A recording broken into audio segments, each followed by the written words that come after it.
Welcome to Ghostly. Is Wrigley Field haunted? Ghostly is a podcast that comes out every other week. In each episode, we take a ghost story or paranormal event and look into its complete history. Rebecca then gives us evidence proving that the story is real, and my job as the skeptic is to debate those pieces of evidence and get you, the listener, prepared to vote on if it's real or not. If you haven't yet, please hit that subscribe button.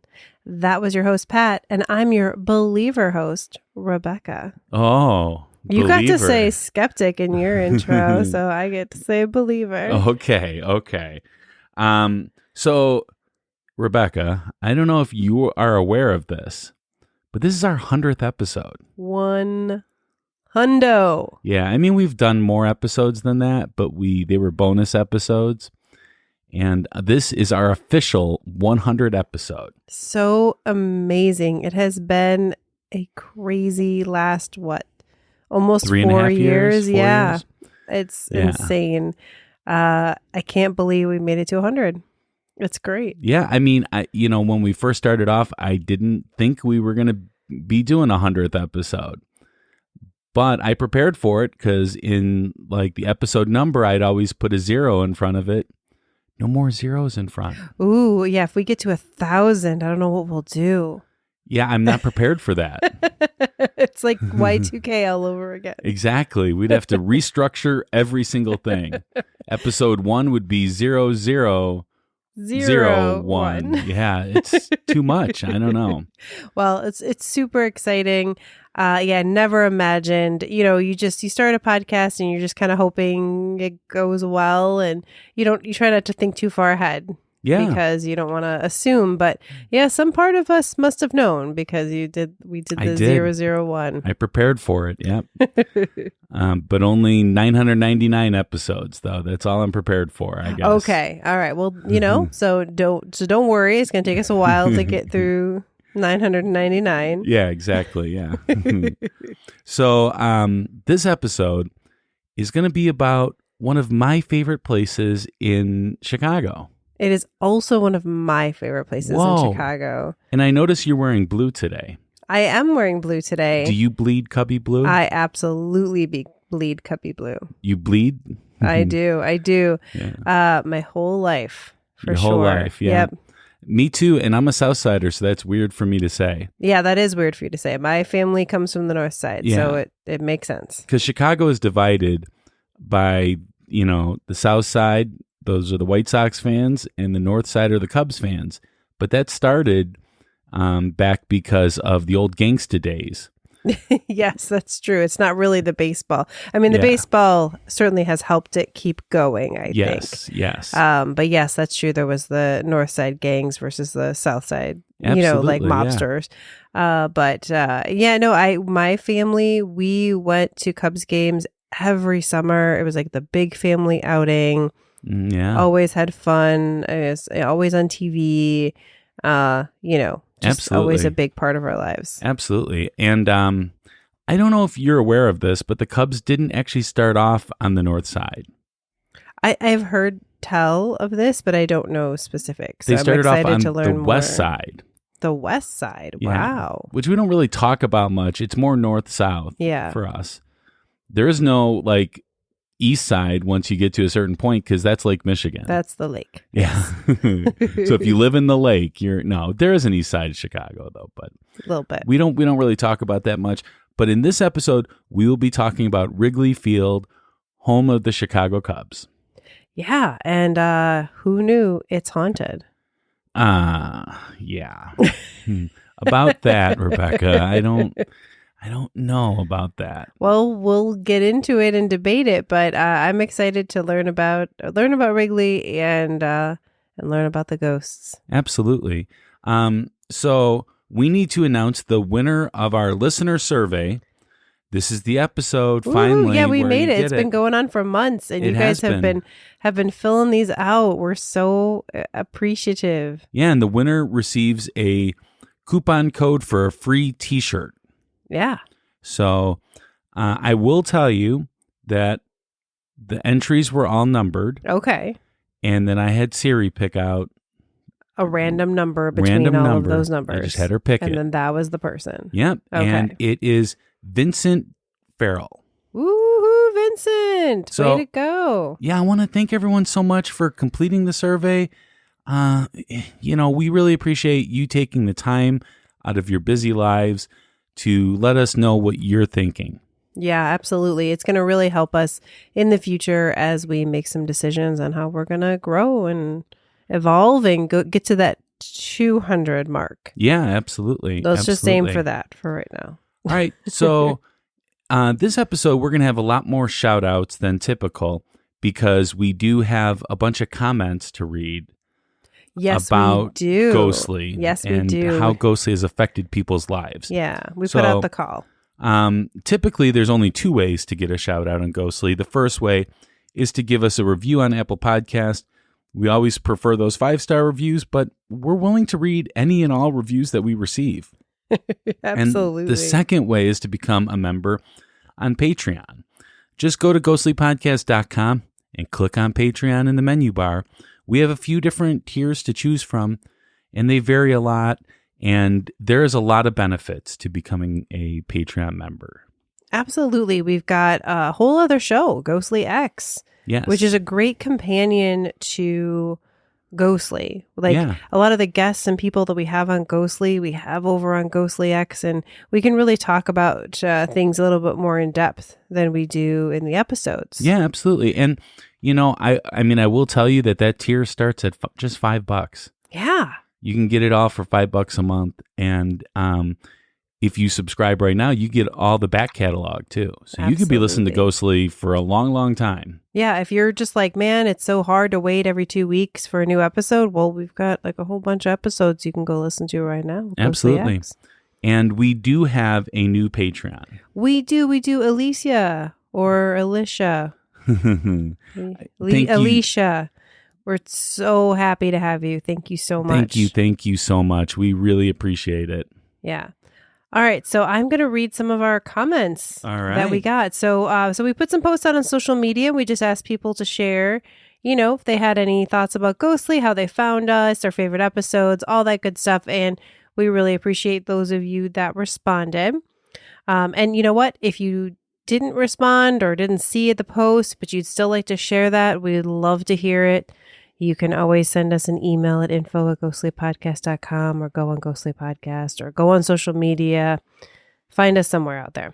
Yeah. All right. So first one I've got is from Jason. Okay. Who says, I first ran into you guys at Parapalooza 2021 at the Roth House. Yeah. Ever since then, I've been an avid listener to Ghostly Podcast. And for what it's worth, I'm saying that as someone who isn't normally into podcasts at all. Wow. I've always liked the concept, the format, the vibe, and just the show overall. Congrats, episode 100 and beyond. Until we get to 999. I'm not sure if you want me to read Nick Mataragas's comment. Yeah, go ahead. All right. He says, my favorite episode is episode 101, The Curse of Anna Klumsky. Oh, yeah. No, it's not going to happen. She's not dead. Not allowed. Yeah. All right. So Aaron said that Shayla told me about Ghostly a few times before I paid attention. LOL. My first and possibly favorite episode was the sleep paralysis episode. Oh, yeah. I love hearing other people's experiences and then having you guys debate them. Thank you, Aaron. Thank you, Aaron. We have Yvette, who says, Kevin, I nominate him for the show's medical advisor. Oh, yeah. Which is true. If we ever have medical stuff, Kevin, we'll reach out. Yeah. Introduced me to Ghostly this past year. I am still catching up on previous episodes and enjoy the history I learn about each location featured. Ghostly is a part of my listening lineup to pass the miles. And I believe we've met her a couple times, I believe we have, yeah. And then we have Alice. Wow, congratulations on the 100th episode. I remember finding you guys on Podcoin. I miss Podcoin. Oh, Podcoin. I listened to the very first episode and was hooked from then on. All right, and then here's Alicia. I don't remember how I found Ghostly. I have never before enjoyed podcasts, but I'm happy to have this one. Keep doing what you're doing and inventing the fun new things you add, because so far Ghostly just gets better.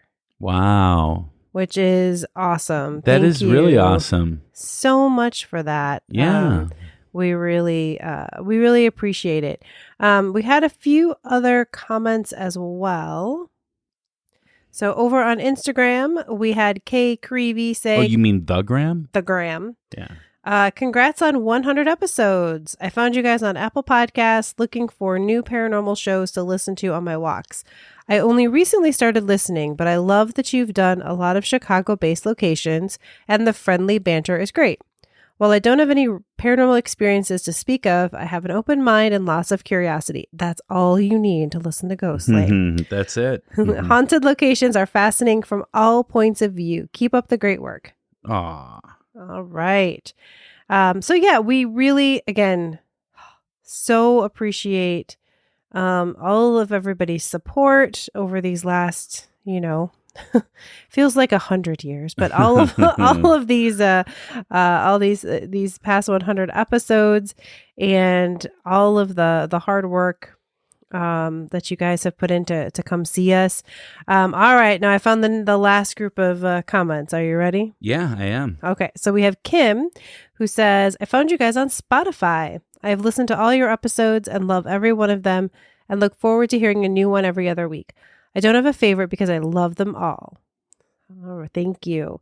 And then Timothy said, one of my favorite things with Ghostly is the book club, getting together with the hosts and other listeners after reading a spooky tale of paranormal woe and then discussing real thoughts and feelings about it is great fun. It's right up there with voting each week for the skeptics when the evidence just isn't that compelling, or really being on the fence when it can't be easily explained. Aw. So thank you so much, Timothy. I feel bad we've been unable to do a book club this summer, but I actually just got a book suggestion from someone at work that nice. I'm super excited about. So if you are in the book club, be on the lookout for an invitation and a new book soon. How did they sign up for the book club, though? Oh, yes. If you wanted to join book club, you can go to our website, ghostlypodcast.com, and go to book club.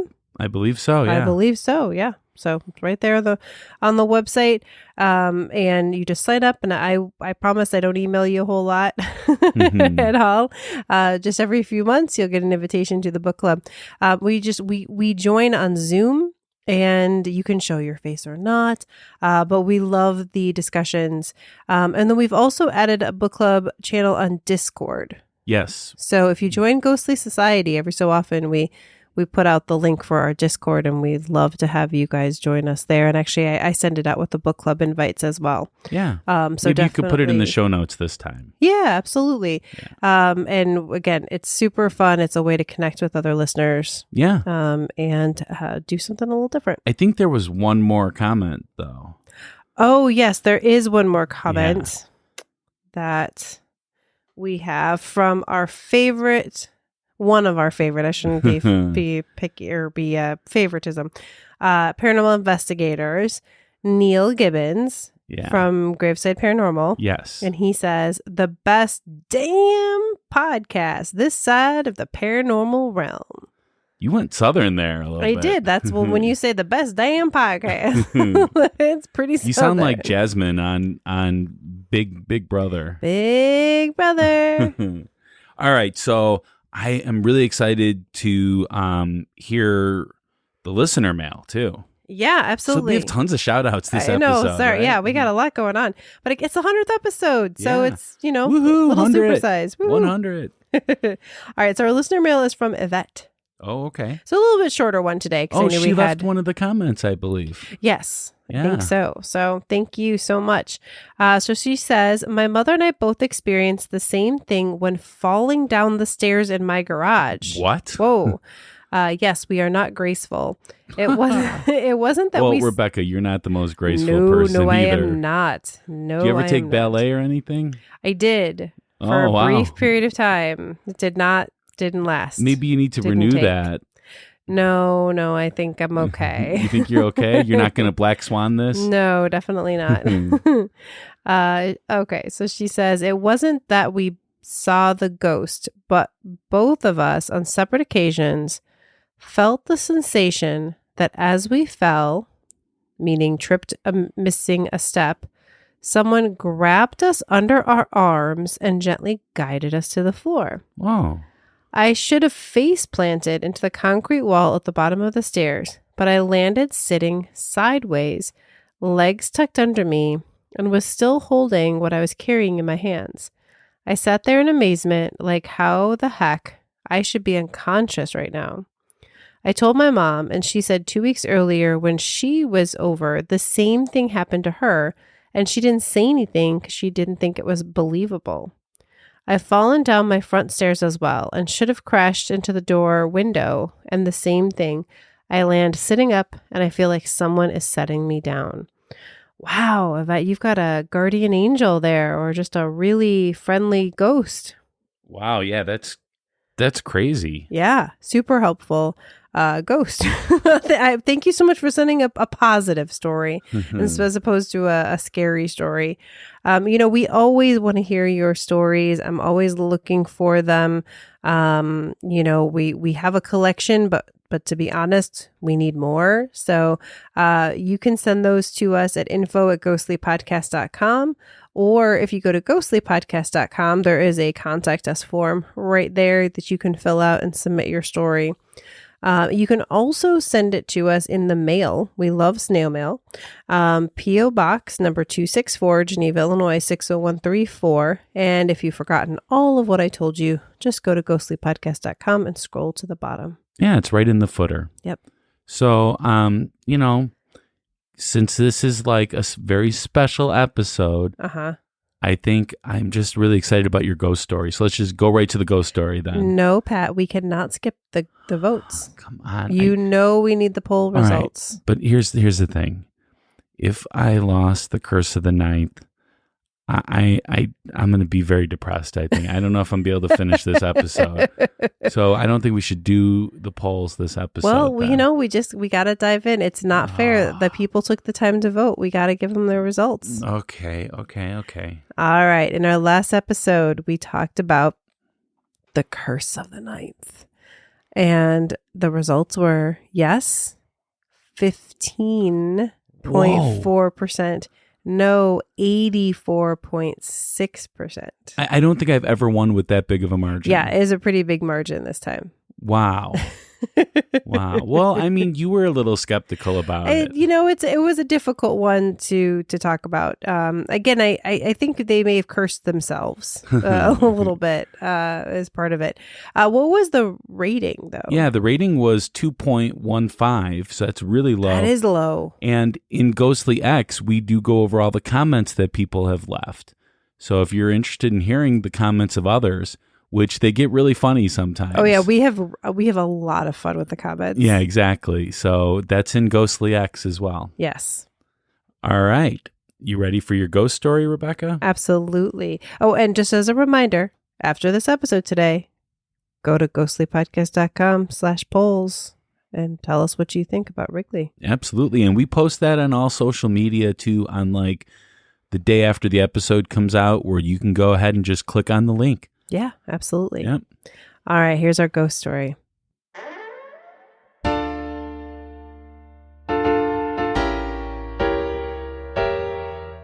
It's time for a spooky tale from Rebecca.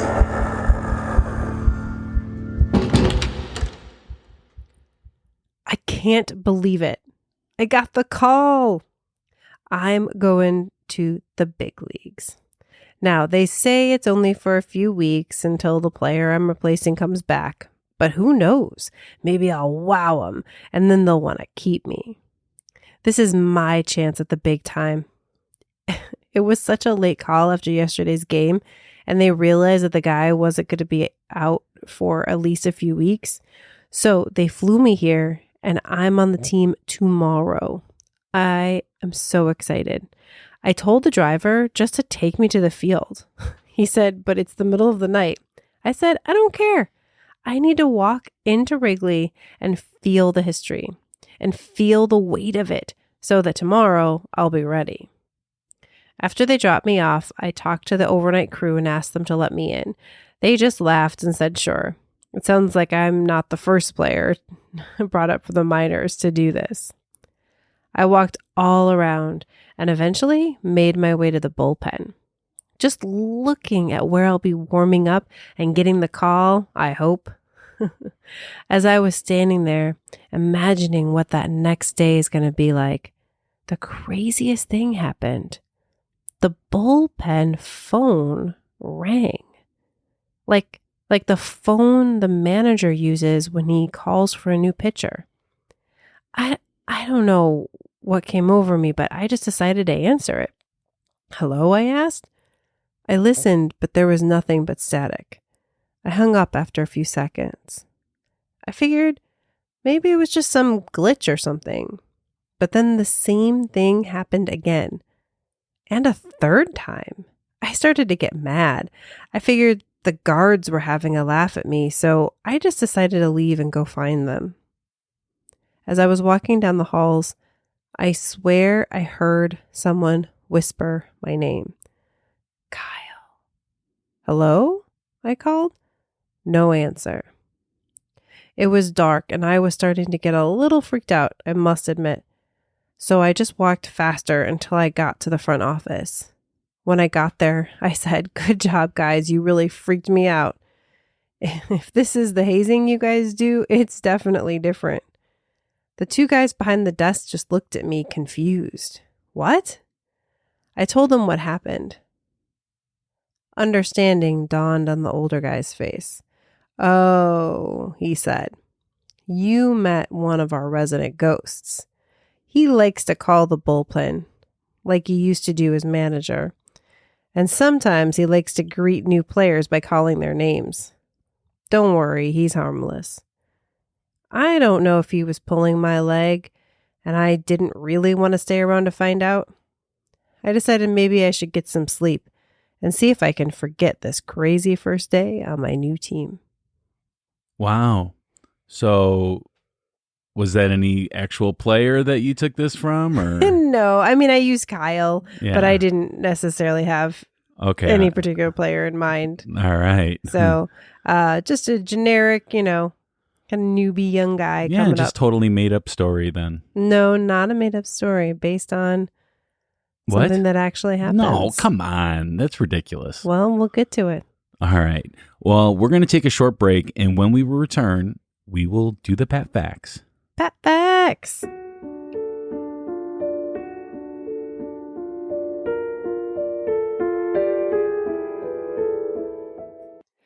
Pat, what do creepy stories, funny ghost memes, and inside ghostly information have in common? My life. Well, yes, but no, it's also Ghostly Society on Facebook. Oh, yeah. I mean, that too, of course. But aren't all ghostly listeners in Ghostly Society? Not yet. What? I mean, that means that they're missing out on all my jokes. Yeah, they are. And missing out on chatting and sharing with other listeners and us, of course. We love talking to our listeners. If you haven't yet, you should consider joining our private group on Facebook called Ghostly Society. Let's hope now they will. Unless they're a woman in white. Uh-oh.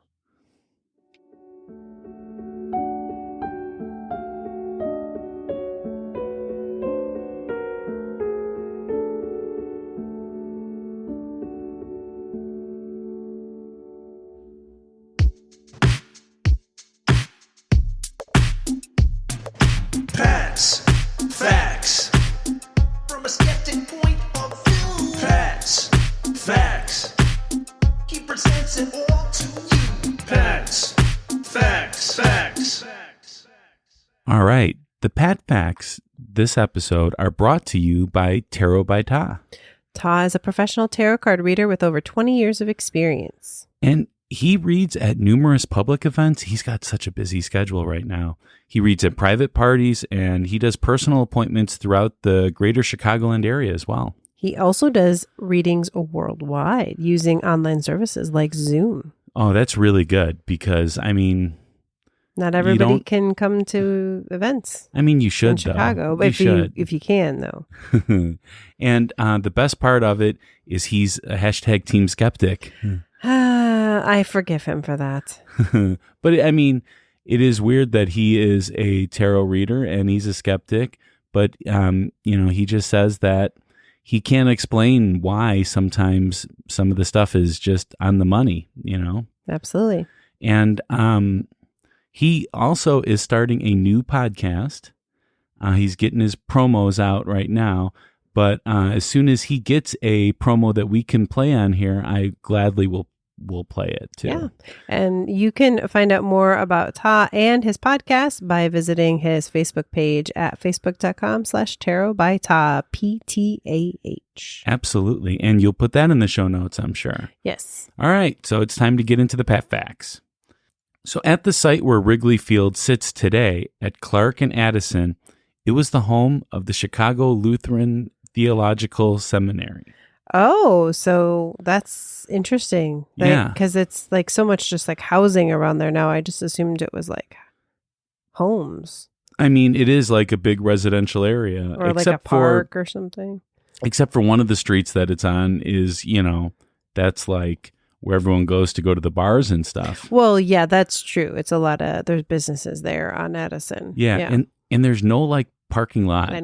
Yeah, no, there's not a lot of parking. No, so you have to use some of the local areas and stuff.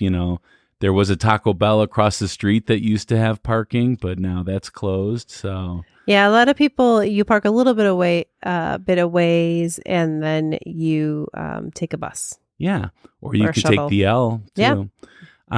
So the Hillbrant coal factory was across the street. Wow. Yeah, it doesn't. Like, I can't even imagine what that would have looked like. And even before the Chicago Lutheran Theological Seminary, it was St. Mark's Church. Okay. Well, so it's holy ground for the Cubs. I gotcha. At the time the seminary was established, the area was located in a quiet, relatively undeveloped section of the Lakeview district of Chicago's North Side.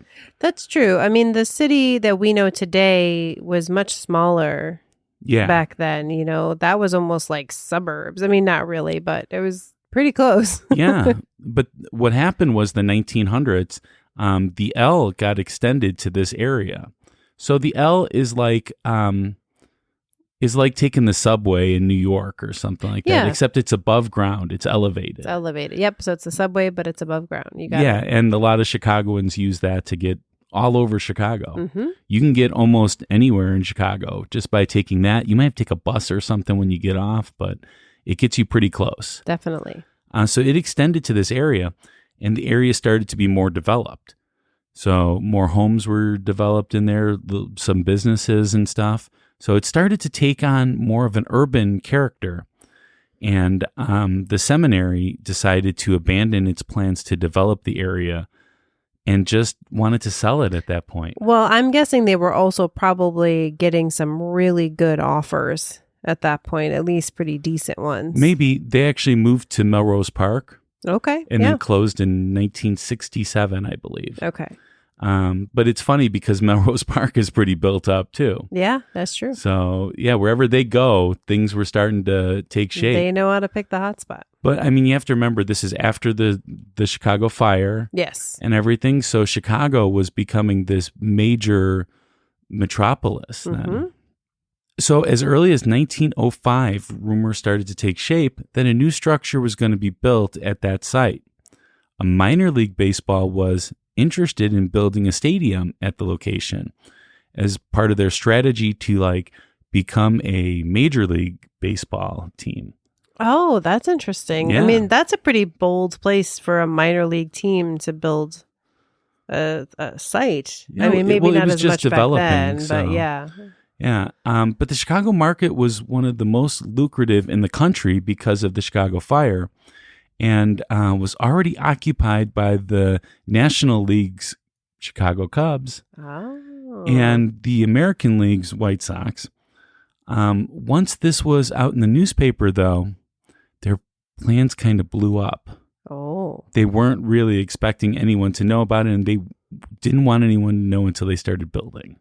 Oh, I see. I So see. they kind All of a pulled sudden, out of it. Oh, I see. They Yeah. thought they could be a big surprise, and then maybe people kind of made it more difficult for them. It's Absolutely. Chicago. We don't want you to have the permit. You're not going to have the permit. Well, so then there was this thing called the Federal League. So we have the National League, the American League, and the Federal League. But this was still a minor league, though. Oh, too. a minor league. Okay. Yeah. So in 1913, it's kind of started up. Okay. And it was kind of a minor league. And they had franchises in 6 cities, including Chicago. Okay. The Chicago franchise was known as the Chi Feds, or Chicago Whales, actually. Oh, weird. And they played its home game at the baseball grounds at DePaul University. I have been by those baseball grounds many times, Yeah? having gone to DePaul. Could you imagine like an actual real big baseball game being held there? No. No, I'm sure it was different back then. I'm sure there were more stands and different things, but that's cool.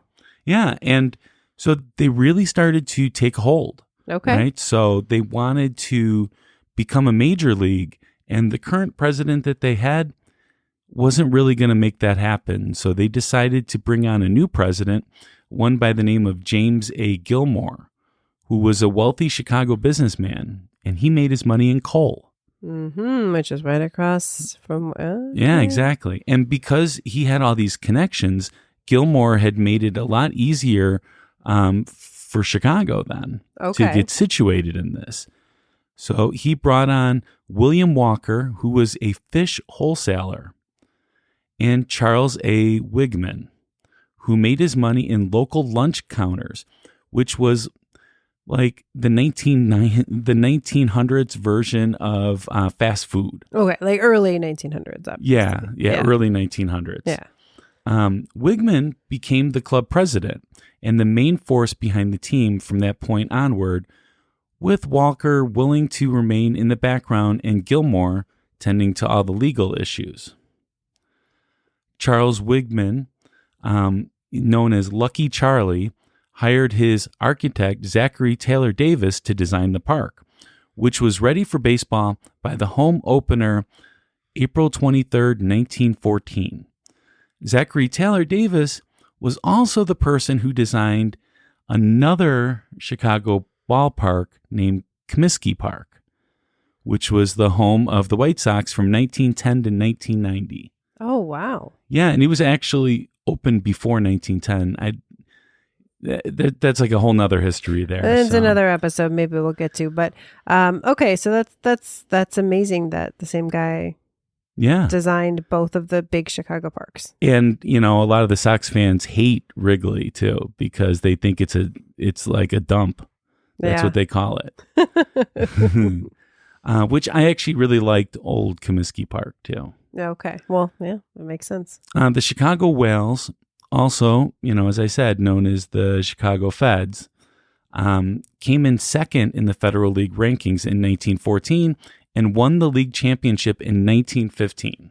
This is so interesting that we are already to 1915 talking about Wrigley Field, and we haven't even talked about the Cubs yet. It's not even called Wrigley Field. Oh, that's true. And we've mentioned that the Cubs exist, but they were not. Yeah, the stadium didn't exist yet. It just got built, and it was not for them yet. Yeah, it was actually Wigman Park. Oh, okay. Interesting. Yeah, because, he owned it, so he called it by his own name. So it reportedly cost $250,000 to build and took just 2 months to complete and had a capacity of 14,000 people. Oh, wow. So let me tell you, though, Major League Baseball was not happy about this, and they tried to make them have to stop their plans. They did a lot of different things. And one of the things that they did is Wigman signed a lease of the land for 99 years. Okay. So it was just expired recently, actually. But the lease said that he couldn't build anything on the land that cost, or he couldn't do renovations of more than $70,000. Oh, geez. And building a $250,000 stadium actually went over that amount. Just a little bit. Yeah. The Cubs moved into Wrigley in 1915. So now we're talking about the Cubs. Just like a couple year, Yeah. like there was like 1 year where it wasn't the Cubs, and then Absolutely. Yeah. they moved in. Okay. But they only moved in there because the Federal League folded. Oh, the whole league went down. Yeah. And Wigman formed a syndicate that included the chewing gum manufacturer William Wrigley Jr. And they bought the Cubs from Charles P. Taft for $500,000. Wow. So they really believed in this park. I guess so. I mean, $500,000 in those days, that was a lot of money. Absolutely. In 1918, Wrigley actually acquired the controlling interest in the Cubs. And in November of 1926, he renamed the park Wrigley Field. It was because during the Depression, Wrigley, the gum company, was actually losing money. So he decided to invest more in the Cubs. Oh, diversify. Yeah, and that sold more gum eventually. Yeah. Okay. So that's why in 1926, he renamed the park Wrigley Field. But between 1920 and 1926, Wrigley was actually named Cubs Park. Oh, I like that name. I mean, of course, Wrigley is classic. We get it, but you know what, Rebecca? It's actually the second stadium named Wrigley Field. The LA ballpark with the same name opened in 1925. oh, weird. So they missed that by a year, Okay. calling it Wrigley Field. Between 1921 and 1970, it was also the home of the Chicago Bears of the National Football League. And it was the home of the Chicago Cardinals, now the Arizona Cardinals. That's why we hate them so much. Oh, it's funny. Okay, so in my brain at first, when you were talking about the Cardinals, my mind went to St. Louis Cardinals, that's baseball. No, we're talking about the National We're talking Football about League. I don't think of Wrigley associated with football, but it was a football stadium. Yeah. And here's the thing, though. There was problems for football players, though. Particularly, one of their concerns were the brick walls that were often just inches from the playing field. Well, the brick walls are pretty iconic there, and Yeah. I can see that would be not so good. I mean, how many times do you see football players go off onto the side? Yeah, absolutely. And they would hit a brick wall then, literally. Right, or you score a touchdown, you're running, and you just... They would get a concussion, and that's outside of the field. So Bill Veek, also known as Sport Shirt Bill. Nice nickname. Yeah. He planted the ivy. Hey there, I'm Sports Shirt Bill. Sorry, we went with the Southern accent today. He was actually the son of one of the owners, too. Oh, well, there you go. But he planted the ivy in 1937, and that's iconic of Wrigley. But the idea actually came from Perry Stadium in Indianapolis. Well, it's fun to play with the ivy. If you haven't watched a game at Wrigley or been there, it's fun because it catches the balls for you sometimes. Yeah, so here's an interesting fact about that, okay? So at first, when it was Wignum Stadium, when it first opened in 1914, there was too many home runs there. So they actually had to move the wall back. Oh. Yeah. And when they did that, they demolished the seminary that was still, they still had the building there. Oh, I gotcha. Okay. But they were still getting too many runs because if it would hit off the wall, they would say that that's a run then. Oh, really? So when they put the ivy in there, if the ball hits the ivy, it is considered a double. Yes. So they don't get a home run, but that's only if the player does like a sign, like puts his hand up or something like that, and like doesn't it's caught, and doesn't search for the ball. If he starts searching for the ball, it's considered live, and they could run all the way to home. Oh, interesting. So if you play at Wrigley as a player, you have to know, like, if the ball lands in the ivy and like doesn't bounce back out, right? Like it just lands in the ivy, and because it could take you a while if you're trying to search through this ivy to find it. They just say, okay, I mean, but imagine the home field advantage then, right? Because our guys all know this. They all know this. Yeah, no, it's super interesting. And then obviously in the beginning of the season, it's not grown in yet, but then by, the start, the real summer, it's all ready to go. Catching balls. Wrigley Field is nicknamed The Friendly Confines. You've heard it called that. I have, Yeah. of course. And it's a phrase that was made popular by Mr. Cub himself, Hall of Famer, shortstop, and first baseman Ernie Banks. Ernie Banks. Let's play two. The team and stadium were later bought in 1981 by the Tribune Company, which was good and bad. Yes. Wrigley Field reportedly sold for $600,000. Ooh. So that's not that much for that. No, especially back then. Yeah. I mean, if I had the money, I would have bought it. Well, they hadn't won since 1908. Yeah, exactly. Yeah. Wrigley Field didn't have lights for night games until 1988, and that's one of the changes that the Tribune Company brought in. But what's interesting, though, is originally they were supposed to install lights in 1942, but because of the attack on Pearl Harbor, the owner, Philip K. Wrigley, donated the lights to the war efforts. Oh, interesting. Yeah. Interesting. So throughout much of its history, the stadium has underwent renovations. The first occurred just days after the opening game in 1914, with the outfield walls being moved back, like I was talking about, to decrease the number of home runs. More notably, in 1927 and 1928, an upper deck was added, and in 1937 to 38, the firm Halliburd and Root created a boomerang-shaped bleacher section. And what's interesting, too, is in the 1927, 1928, when they added the upper deck, they actually brought on Zachary Taylor Davis again to do that. Oh, how cool. Yeah, because he did such a great job, I guess. Yeah. The neighborhood around the stadium is known as Wrigleyville, and it's also become a lot more developed since then, especially from the 1990s. Although home to numerous bars and restaurants, the area was largely residential, which added to the stadium's appeal, but also resulted in resistance to some proposed changes.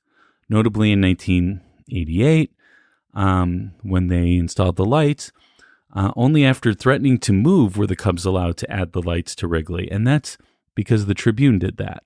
Right. Well, people didn't want the lights because it was, like the neighborhood, and Yeah. they didn't want, night games. I mean, and it is people around. literally like a house across the street. Right. And they have a bunch of rooftops where you can rent that out and party up there on the rooftops and watch the game.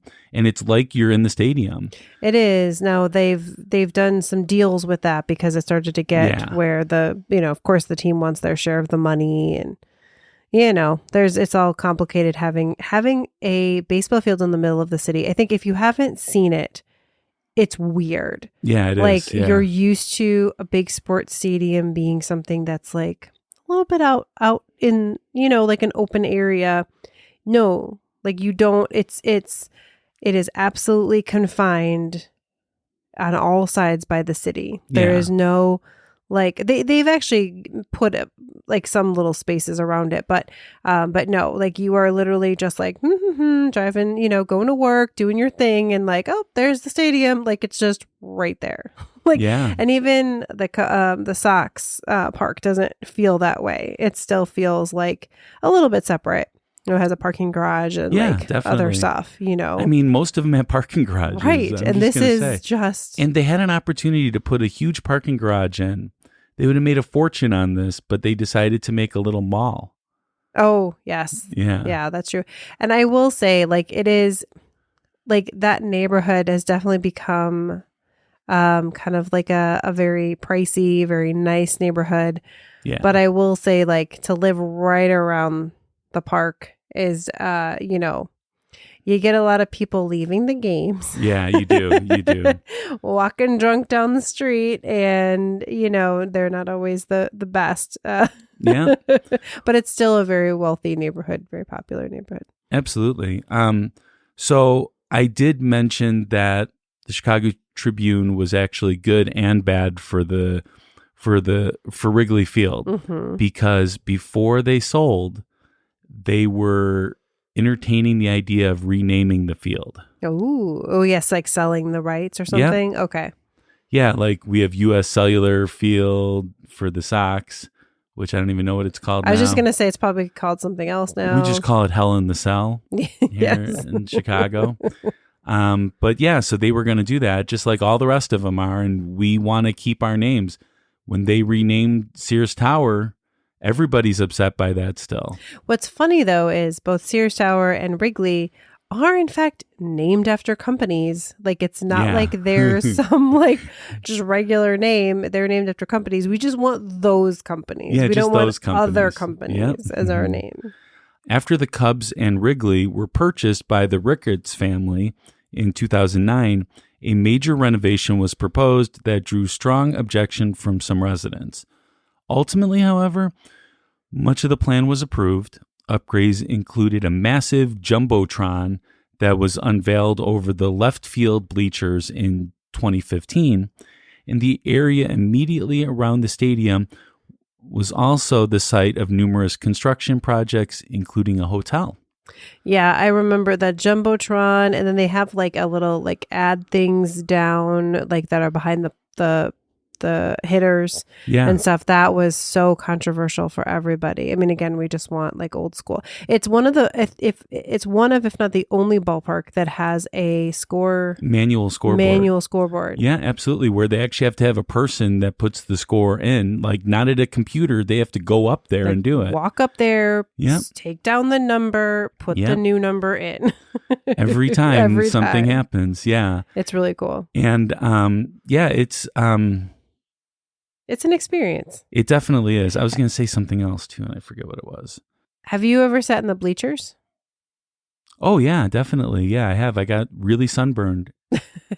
And they lost like 16-0 that game. And but you didn't care because you were in the bleachers. No, I left early. Oh. I was way too sunburned. And when they start losing by more than 9, it's like, I don't, Well, the bleachers are like the fun seats. That's where the college kids sit and all that. I mean, my family, we were not bleacher people. Well, and it's not family friendly in the bleachers. No, it is not. You would not take your children there most likely, unless they were older. I remember what I was going to say is that so when that renovation was made in 2015, there were some of the houses over there that had the rooftops that were allowing people to visit that weren't giving the Cubs the proper amount of money. So what they did was they put a big billboard to block them. Yep. So they couldn't see it until they paid, and then they took down the billboard. Yeah, very smart. Yeah, very smart, but evil, but at the same time, right? It's like... can't share the profits. Yeah. Nope. All right, well, that's all I have for the history. I mean, there's a ton more history about it, but that's all that everyone's going to care about. Really. Yeah, I mean, it's the history of the field itself. Obviously, we have a little bit of Cubs history in there. I mean, to do the Cubs history would be a whole other thing. Yeah, when they lost one of the World Series that they were in, when they came in last place in 1925 was the first time that the Cubs came in last place. Wow. But it wasn't that bad because there was only 8 teams. Yeah. So the Cubs are they've been around a long time, but they have not always been at Wrigley. So it's interesting to hear the story of the building. Absolutely. Do you have anything to add? No, not anymore for the history. It's just that I love the stadium. I love seeing the Cubs, and I am very happy and I feel very lucky that I got to be here in 2016 when they won the World Series, because there were a lot of my relatives that lived their whole lives and never got to see that. Yeah, I mean, I actually cried the day after because I started thinking about it, and it was... I mean, they hadn't won a World Series in 100 years. And I remember my grandpa, that's all that he wanted. Yeah, it was 108 years. I mean, people don't understand that when it comes to the Cubs, they take baseball serious. I mean, really serious. Some other teams, it's more just like a casual fun thing to do. But they take this very serious. And Yeah, it just broke my heart to think about, my grandpa not being able to see it, but I got to. Yeah, my grandfather and my my great uncle, such a Cubs fan. And actually, just one other thing about the Cubs that's interesting is that the Cubs have fans all over the country, the U.S. Not I'm sure the world as well, but one of the big reasons is that for many years their games were played on WGN, which was one of the few kind of national stations like that to play live sports. So you could be in other parts of the country and actually watch the Cubs. But WGN has always been a Chicago station. Oh yeah, Chicago based, but it was broadcast so widely. Like normally you wouldn't, you'd only see your local team's games, but this was one team that went out kind of almost nationally. I mean, not everywhere, but a lot of places. So wherever you travel, wherever the Cubs go to play, they always have actually quite a few of their fans at the games. What did you think of the Ferris Bueller moment in Wrigley Field there? Oh, great, of course. Absolutely. Yeah, I'm glad he was a Cubs fan. Yeah, definitely. Yeah. All right, when we return, we will get to the debate.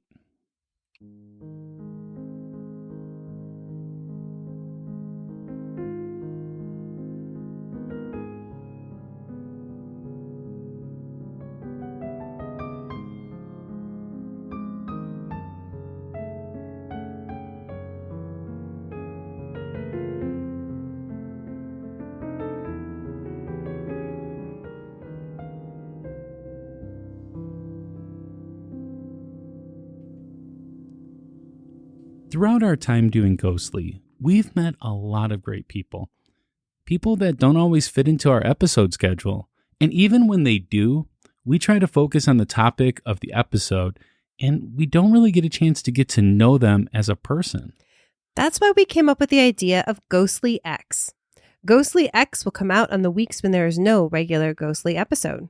And it'll have interviews with amazing people and listener feedback from previous episodes. We also can't wait to talk about the paranormal in the news. We're very proud of this project, and we can't wait to share it with you. Ghostly X is a Patreon exclusive. You can start listening now by going to ghostlypodcast.com and clicking on the Patreon link in the menu bar to become a patron and help support Ghostly by listening to our brand new show.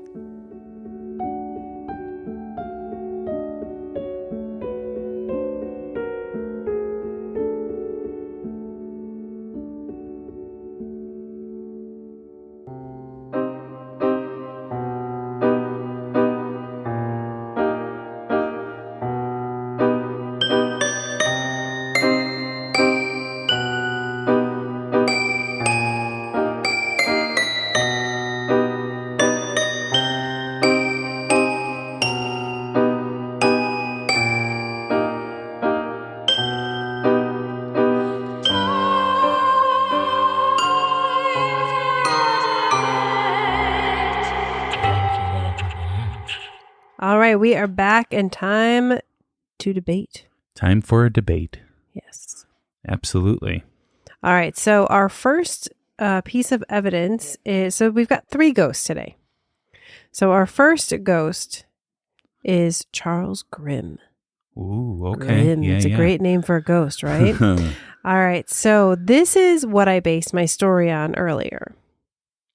So it's reported that security guards who work the overnight shift or the graveyard shift will hear the Wrigley bullpen phones ring randomly. So those are like not regular phones, right? Like that's like when you're watching a baseball game and you see a guy like pick up the phone, to get a new pitcher. Yeah.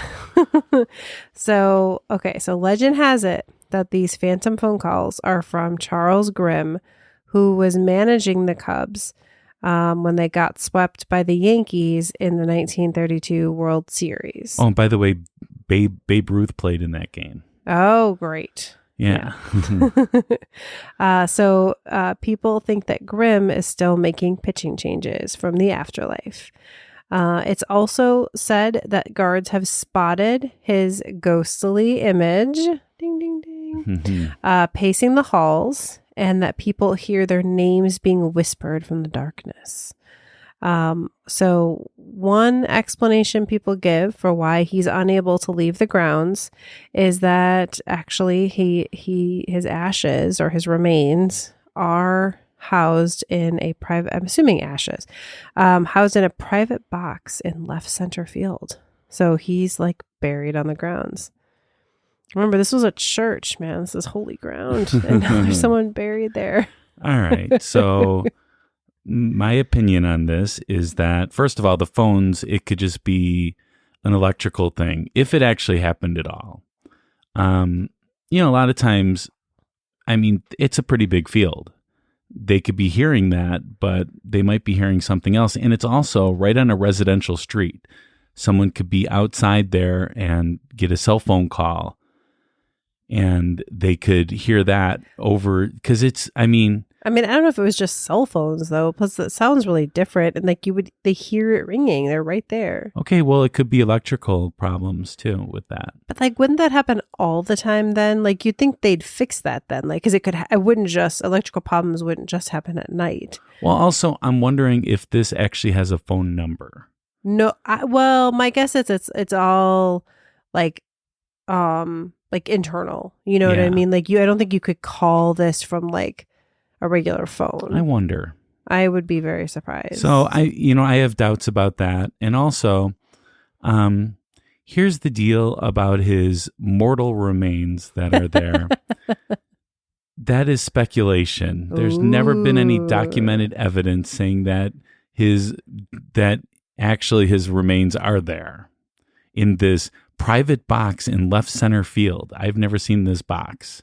I don't know. I mean, there are some reports that he was cremated and his ashes were scattered at Wrigley Field. So maybe they weren't buried in a box, but yeah, that's what they say. But again, hearing your names being called, whispered from the darkness. Again, it is on a regular residential street.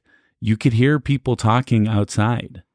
Especially if it's quiet in the field, you could hear everything. I mean, I guess, but like you'd think they'd hear that all the time, and then just to, like hear. Well, you're not telling me how often they're hearing this. Was this just once?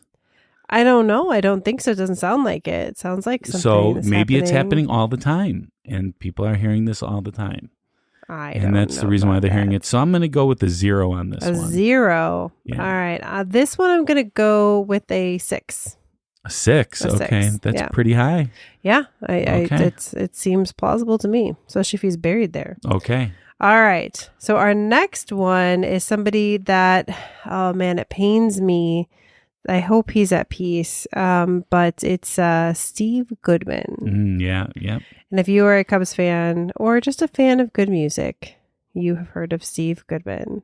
Well, he's like folk music. So not just good music. I mean, I love folk music. So. I love folk music. And I love Steve Goodman. And I love Steve Goodman, yeah.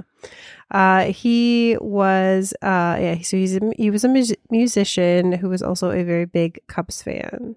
And so he is another one who asked to have his ashes spread at Wrigley. Yeah. So... again, he was a singer and a songwriter, and because he was a Cubs fan, he wrote many songs about the Cubs. One of them is the song that you hear at the end of every Cubs home game, "Go Cubs Go." Yeah. Especially when they win. Yeah. And he passed away, unfortunately, from leukemia in 1984. And he asked to, again, have his ashes spread at Wrigley. He wrote, quote, "Let my ashes blow in a beautiful snow from the prevailing 30-mile-an-hour southwest wind when my last remains go flying over the left field wall." So the Cubs granted his last wish, and his ashes were scattered on Wrigley Field. Since his remains were laid to rest at the field, fans have reported seeing his ghost sitting in the seats behind home plate enjoying the ball game as he did in life. He also wrote a song, it's like a dying Cubs fan's last wish or something like that. So sad. And he wrote, "I bleed Cubby Blue." Yeah. Yeah. So I will tell you, with baseball, there is a lot of superstitious stuff going on. his remains were scattered in Wrigley Field. I will say that.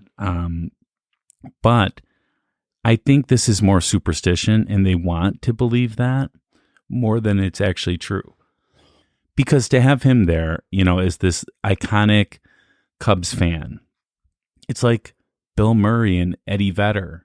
Mm-hmm. When they die, I mean, people are going to see them there too, because it's just something that we want. It's something that we desire so much. So, and unfortunately, I don't think it's true, but maybe it's fortunate for him because the Cubs are having a pretty rough season this year. Go. Though they've gotten better lately. I noticed they've moved up in the standings. But yeah, it's hard because again, he's such an integral part of the game, especially because they play his song and everyone knows, his songs. It's funny though, in his songs too, he is like a big time supporter of the Cubs, but also he disses the Cubs in a lot of his songs. Well, that's what we do. Yeah, We're lovable losers. I was going to say that, I mean, Wrigley Field is the house of joy for a lot of Cubs fans, but a lot of sorrow has been spent there as well. Absolutely. All right. So what's your rating for Steve Goodman's ghost? I'm going to go a 1 on this one. Aw, you got to give him a 1. For Steve. Steve. I am going to give this one a 5. Oh, okay. It's a little lower for me just because I really couldn't find any stories of who sees this ghost and when I've never do they seen any see pictures or anything like that of it. It's not one that I actually had ever heard of before doing the research. Yeah. Otherwise, obviously I knew of him, but I did not hear anything about his ghost being there. Okay. All right. So our next one is probably the most famous ghost at Wrigley. Okay. So both Cubs fans and Sox fans would remember this ghost, Harry Caray. Holy cow. Mm-hmm. He had, if you've ever seen the pictures or you've ever seen him on Saturday Night Live or whatever, he's the old guy with the big, thick black rimmed glasses. And he was drunk all the time. Drunk. I think Will Ferrell did a Harry Caray impression. Yeah. Well, he did that commercial that he's a Cubs fan and he's a Buds man. Yes, he Budweiser. did. Budweiser. Yeah. And he would sing "Take Me Out to the Ball Game" during the 7th inning stretch. So he was larger than life. I always remember him growing up. He died in 1998, but legend has it that he hasn't left the ballpark. Workers and fans alike have claimed to see his ghost sitting in the press box where he spent most of his time. Fans have also claimed to see an unexplainable mist that brings about a big feeling, I'm assuming, of joy or of drunkenness. I don't know. Mm-hmm. And they attribute this mist to Harry Caray, who was he was known for interacting with the crowd. He really was Wrigley for so many years. If you he's who made you excited to be there and pepped you up and kept you going even though they were losing. Yeah.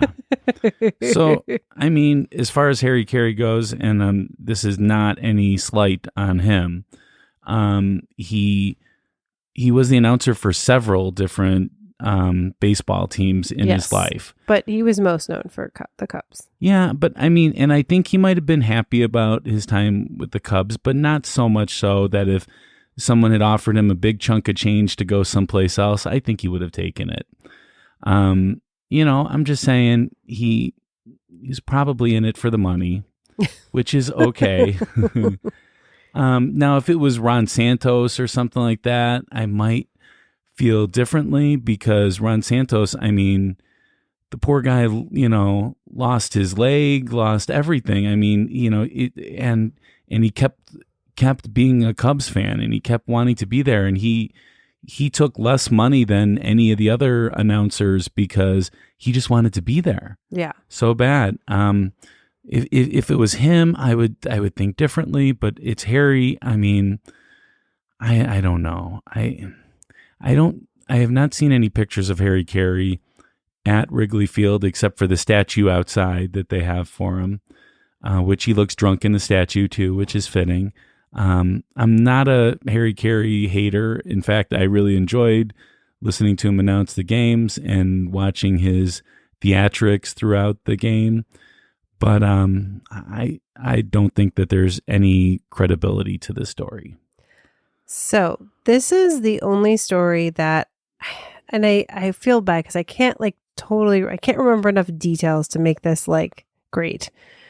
But someone that I used to date he didn't work at Wrigley, but some reason he was there in the press box a few times for something.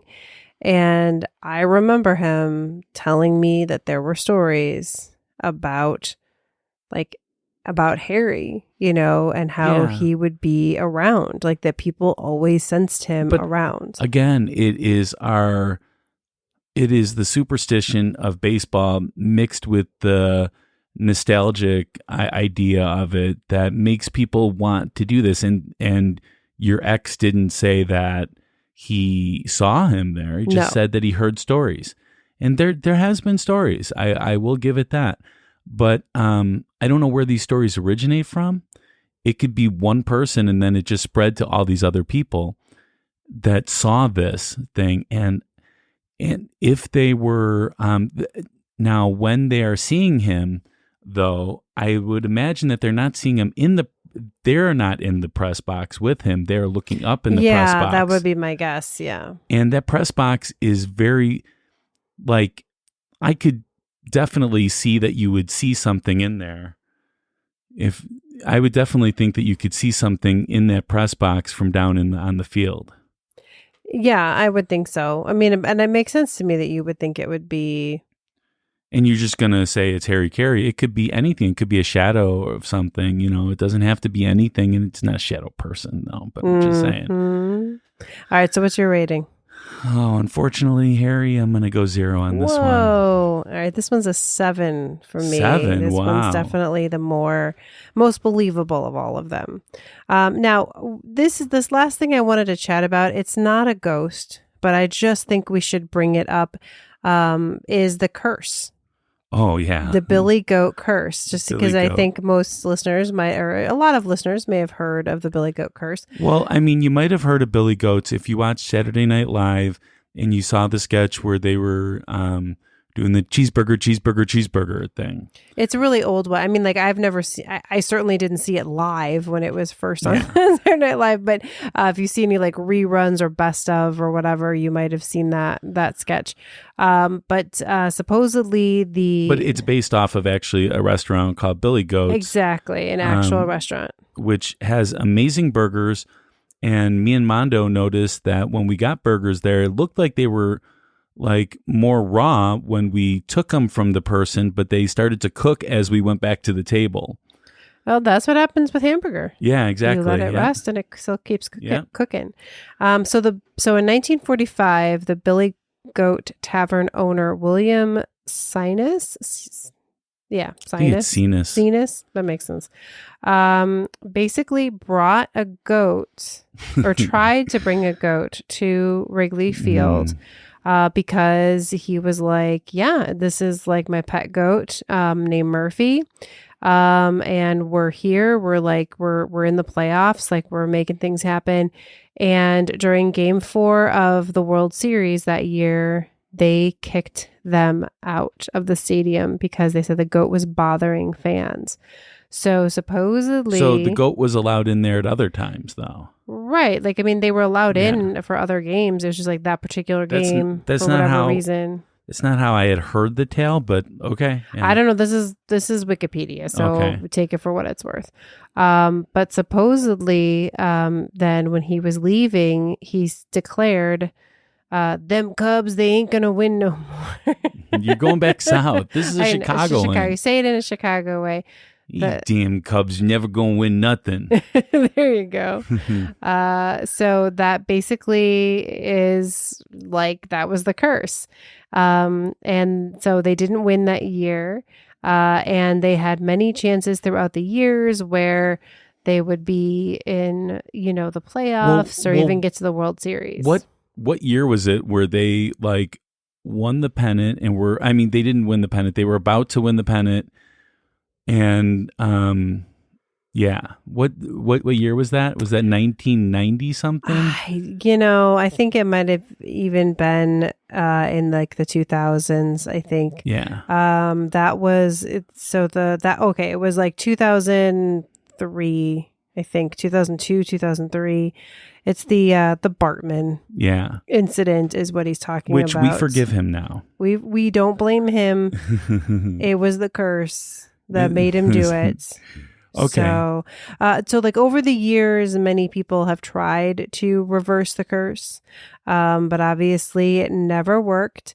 And supposedly in 2016, we read a thing that there was like a vegetarian restaurant that put up signs all over that were like, don't eat meat, break the curse, don't eat meat, essentially. But that was never widely publicized or anything.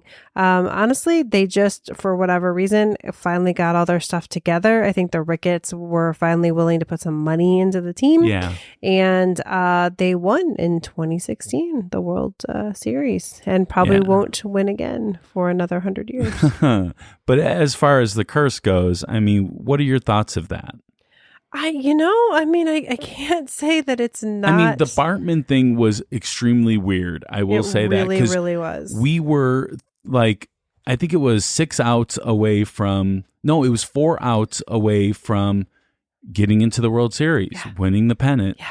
And something went wrong. And then it was like, it just kept going wrong. It just like, there's no reason that should have like turned everybody. It definitely seemed like that at that year. I mean, but I don't. There were many other years like that. So yeah, I mean, to me, it seems like, I don't know what it was. There was something about, I think it was at least 100-year curse, and then it took them another 8 years to get themselves together. A lot of things had to align, but it wouldn't surprise me if there was a little bit of a curse. I don't believe that there's a curse, but this is not what we're debating. No, we're debating the ghosts, but I didn't want to neglect the curse story because I know that is a thing for a lot of Cubs fans. Yeah. So what is your overall rating as far as Wrigley Field being haunted? Being haunted. I'm going to say a 6. So that kind of takes me in the middle. I had a 5, a 6, and a 7. So I think possibly a little haunted, but not super haunted. I mean, I think of all of the, like, there's been a lot of faces to the Cubs, right? You have Ernie Banks, Ron Santos. You have a lot of these people that devoted their whole entire lives to the Cubs, and they're not there. Well, no. I mean, most places like that are haunted, like not everybody that's died that's associated with them is there. But these 3 people, hopefully these are a little bit more at peace. I mean, Steve Goodman, the reason why I gave him 1 is because, okay, that is a legit face of the Cubs at one point, but there's been a lot more that have died that have had more claim to Wrigley than Steve Goodman even. Well, I mean, again, we don't know why some people end up as ghosts and some don't. So, well, that's why I can't believe. All right, so I'm gonna go 0 on this one then. This one, all right. Yeah. All right, so that brings us to the closing arguments. This is our last chance to convince you to vote our way. We are each given 1 minute of uninterrupted time, and we will time each other on our cell phones because Rebecca is like the Chicago Black Sox likes to cheat. That is not true at all. All right. Are you ready, Rebecca? Yes. All right. Here we go. All right. So, it's interesting. I wasn't totally sure about Wrigley being haunted before doing my research. And I'm still not like, this is, oh my gosh, you should be scared to go there. It's so haunted kind of place. But learning that it was built on a church, on a seminary, and that people have been buried there or had their ashes spread there. And then there's these reports of just a few of these guys, kind of hanging around. And again, the guess is that it's these guys. It could be other players or other people as well. Anyways, it just doesn't surprise me that there would be some figures, some people still hanging around there. It's a place steeped in history. It's a land steeped in history. And I just wouldn't be surprised if there were some spirits hanging around. Okay, well, you had 3 seconds left. Thank you. So I'm going to take your 3 seconds. Hey. All right, you ready? Yes. Go. All right. So as I had already said, baseball is filled with a bunch of superstition. People will not change their socks if they're in a winning spree, or they won't change their underwear, or they do different things. And if they don't do this exactly right, then it is considered bad luck for the team. With this much superstition, it's really hard to say that any of this stuff is factual. I believe it's nostalgic. I believe we want these people to be there. We want a Steve Goodman to be there for that experience, for us to experience him like our parents did, or our parents' parents. And I just don't see there being any possibility the place is haunted. I've been there several times. And besides the spirits that are being drunk by people, there's no other spirits there. Never seen a ghost, huh? Never, ever, ever. I've seen a lot of things at Wrigley. I've never seen a ghost. Okay. So thank you so much for listening. Please share us with your friends and family, as word of mouth is our best advertisement. Remember to hit that subscribe button if you haven't done so yet. And if you haven't, this is our 100th episode. Hit it. Yeah, don't miss any more episodes. Yeah.